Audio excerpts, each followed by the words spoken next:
Hi everybody, Dave here. Today with this video I want to talk about the Edgar Cayce past life report that we're providing to people that join into the community. I want to go look at the details, look at how it's put together, look at anything that can help enrich the environment in which we can interpret this particular report. So to do that, we're going to go to the website. We're going to go to the purchase page. We're going to go look at the sample reports that we have for this fictitious character of Joe Doe. So here, as we go down, we're going to find this, the Edgar Cayce past life report. Simply click on that, and we get this. And so what I've done here is I have gone through and highlighted some of the aspects of this report. So this report, basically, you're going to see descriptions, characteristic traits, relationship potentials, and challenges that are pointed out to you by simple aspects and configurations. Here, the key things that I really wanted to show you was that in the description that I talk about in the top of every report, it basically talks about helping yourself, looking for patterns, and remedial measures that they can provide here. So one of the things that you want to do is you want to look for patterns. So whenever you look at the aspects throughout a chart, you may see patterns that are reoccurring. In the past life context that we're talking about here, they basically are looking at saying these are things that have been around. The patterns that we're seeing today are patterns that have been around for a long time. There's karma that has been associated with that. So we basically are looking at karma.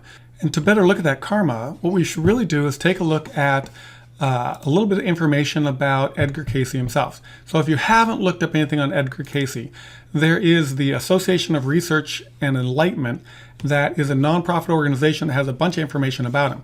And so here we get to see, they have a real simple page of who is Edgar Cayce. Edgar Cayce basically was a psychic that was known as the sleeping prophet that lived up until 1945. And he basically gave readings. He was a clairvoyant. He basically got into a trance-like state and then answered people's questions. I highly recommend taking a look at this. I'm going to keep this link in the article that goes along with this video. But take a look at that because it was a psychic interpretation.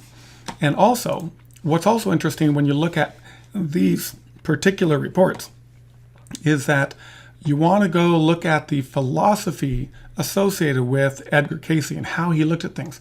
So basically, he was a religious man that in the process of going through his work, which is doing these psychic readings, he discovered that there was this karma or this life energy that existed beyond our basically simple lives. And so with that understanding, he's able to bring through an understanding that when you look at somebody's chart, or I guess he didn't really do the charts, he was able to see associations with people and planets and their birth times. And so I highly recommend looking at this particular article too. So go look at that, and I'll have the links for both of those.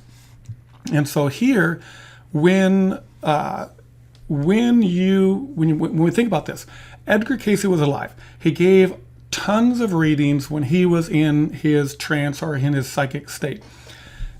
Ry Reid has come along as an astrologer and said, this is some amazing information in his database. Let's go get that and present that to the world. And so what we have here in this section that's blue, I've highlighted that from the information Ry Reid was able to develop in conjunction with the computer programmers at Comic Pattern Software, an analysis of your birth chart as Ray Reid believes that Cayce's psychic readings would have interpreted it. So Ry Reid's research effort is exhaustive and conducted over many years, some of which was spent at Edgar Cayce's Library and Association for Research and Enlightenment headquarters in Virginia Beach, Virginia. So basically, Ry Reid had gone in and gathered up all this information and put it in the charts in a way that would represent how Edgar Cayce would have provided it to somebody. And the cool thing about this is when you look at the different aspects, if you've looked at natal charts at all, different people can be born on the same day with the same aspects in the chart. The sun may be aspect some planet of some sort. The rising sign might be slightly different, but those aspects are still there. And so that's what he's gone in here. He's found those general aspects and has done a really good job of bringing those forward and showing them to us in great detail. So here, another thing we have to point out is that when Ry Reid looked at this, he thought, well, we can do this two different ways. We can look at it from the tropical zodiac and the sidereal zodiac. So we're going to see some information from both points of view. And the thing that he wanted to stress here was the harmonious and inharmonious aspects that the planets come to. And so basically the harmonious ones are pointed out as being trine and sextile. The inharmonious ones are square and opposition. And so with each one of these, we're basically going to look at, and it starts out here with what we'd expect. So in a natal chart, we're expecting to find the ascendant, the sun, the moon, and key aspects. Well, they jump right into it here. They show you the sun in its harmonious or inharmonious attributes. And so here we also see that the information that's provided is in pretty good detail. It goes into a number of paragraphs. So unlike some reports that will simply touch on one little paragraph, this one goes into it with some detail.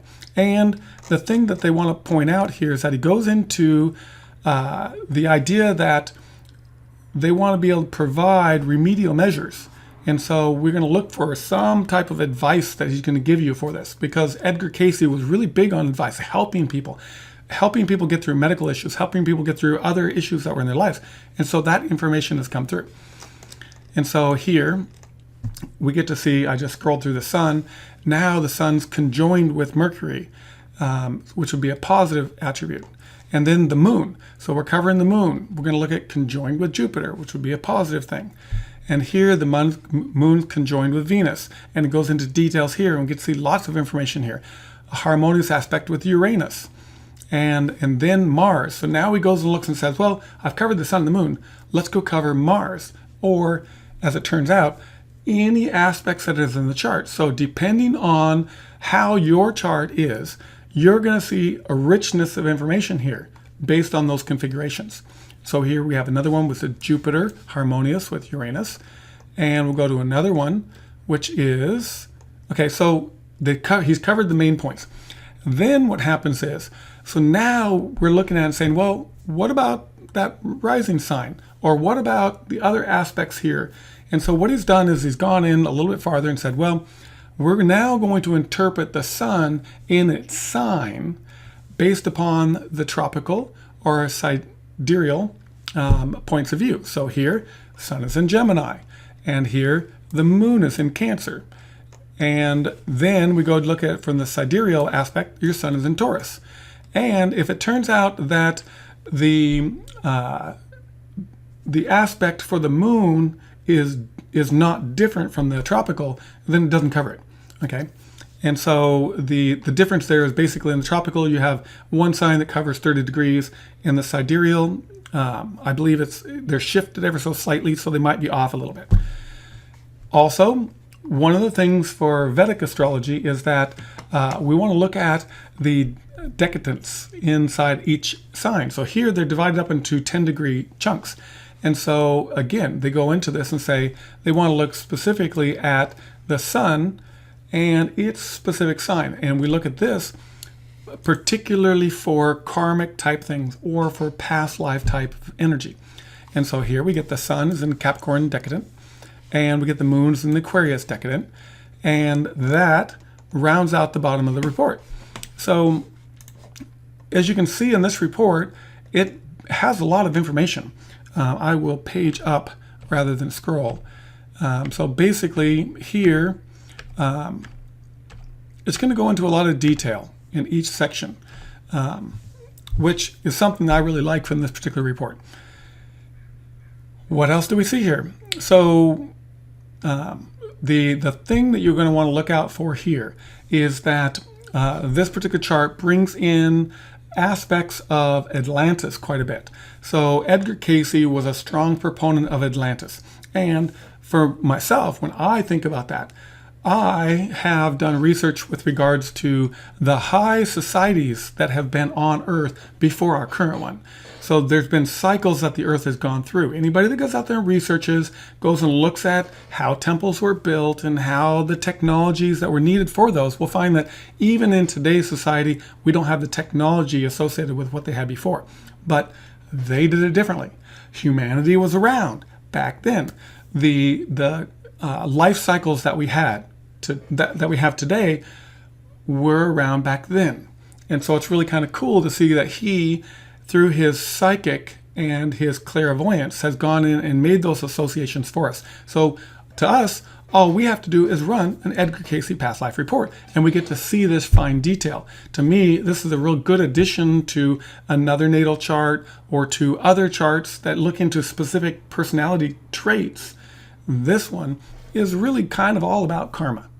Anyway, take a look at it, take a look at the examples that we have, or simply come join the community, be part of the process, and I'll generate a report for you so you can see specifically what your report looks like. Anyway, have a great day.